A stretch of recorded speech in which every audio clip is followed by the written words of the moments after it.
ভাইরে ভাই, টাকা আর টাকা। যার আছে সে কাকা, আর না থাকলে হয় ফাঁকা।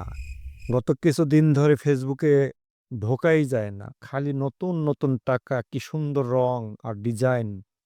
কিন্তু শুনি কি এইগুলি নাকি নকল। কেউ বলে 20 টাকার নোটে মসজিদ না রেখে মন্দির রেখেছে, আবার কেউ বলে 7 গম্বুজের দিন শেষ, এখন নাকি ছাপানো হবে মন্দির। এই দ্বন্দ্ব বুঝে উঠতে না উঠতেই আরেক ডাক, থাকছে না মুজিবার, থাকছে না এবার, শুধুই থাকবে নাহিদা ইউনূস। আরেক দল বলে মুগ্ধ সাইদ, গেল কই 5 টাকার পিছে ওই। পকেট থেকে 500 টাকার নোট বের করে বোঝার চেষ্টা করছি হচ্ছেটা কি। কিছুই বুঝে উঠতে না উঠতেই শোনা গেল আরেক চাল, বলছে এই নোটফুট কিছু না, দেশের টাকা পয়সা সব আসিফ নজরুলের পকেটে, তাই আমাদেরকে দেয়া হচ্ছে নতুন নোট।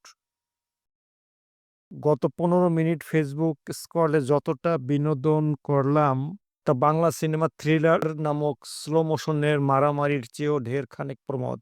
এই বিষয়গুলো নিয়ে ভাবতে ভাবতে মোবাইলটা পাশে রেখে এক মুঠ মুড়ি আর গুড় খেতে খেতে টিভি ছাড়ার পর বুঝতে পারলাম ইহা নিতান্তই অমূলক এবং স্বাস্থ্যের জন্য ক্ষতিকর বিনোদন। সংবাদ শুনে বোঝা গেল বাংলাদেশ ব্যাংক কর্তৃক নতুন কিছু নোট ছাপানো হয়েছে, যা অত্যন্ত স্বাভাবিক এবং পঞ্চবার্ষিকী ক্রিয়া। আর এ নিয়ে যত গুজব তার বেশিরভাগই ভুয়া। দেশের ইতিহাস ও ঐতিহ্যকে সম্মান দেখিয়ে বেশ কয়েকটি চমৎকার ডিজাইন আনা হয়েছে, যেখানে স্থান পেয়েছে দেশীয় ঐতিহ্য, রয়্যাল বেঙ্গল টাইগার, হরিণ, এছাড়াও গুরুত্বপূর্ণ ভবন, সুপ্রিম কোর্ট, সংসদ ভবন। স্থাপনার মধ্যে রয়েছে কান্তজির মন্দির, পাহাড়পুর বৌদ্ধবিহার ও বাইতুল মোকাররম মসজিদ। পাশাপাশি জুলাইয়ের স্মৃতি গ্রাফিতি এবং কালো অধ্যায় সমৃদ্ধ রায়ের বাজার বধ্যভূমি। এগুলো প্রত্যেকটি আবার বর্তমানে বাংলাদেশের উজ্জ্বলময় অনুপ্রেরক। প্রতি বছর ঈদের আগে নতুন নোট ছাপানো হয় আর পুরনো নোট ফেরত নেওয়া হয়। এরই ধারাবাহিকতায় এবার ছাপানো হয়েছে, শুধুই একটু ভিন্নভাবে। দেশের মানুষের তো খেয়ে দে কাজ নেই, যে নোট নিয়ে মারামারি করবে। এখন আমি মামুন রাজা কিছু কাজের কথা বলি।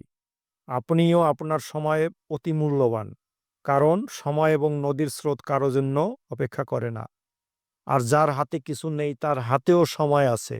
তাই আগের নষ্ট করার সময় নিয়ে দুশ্চিন্তা না করে বর্তমানকে কাজে লাগান। আমার ভিডিও দেখেন, অন্তত কিছু হলেও শিখতে পারবেন। ধন্যবাদ।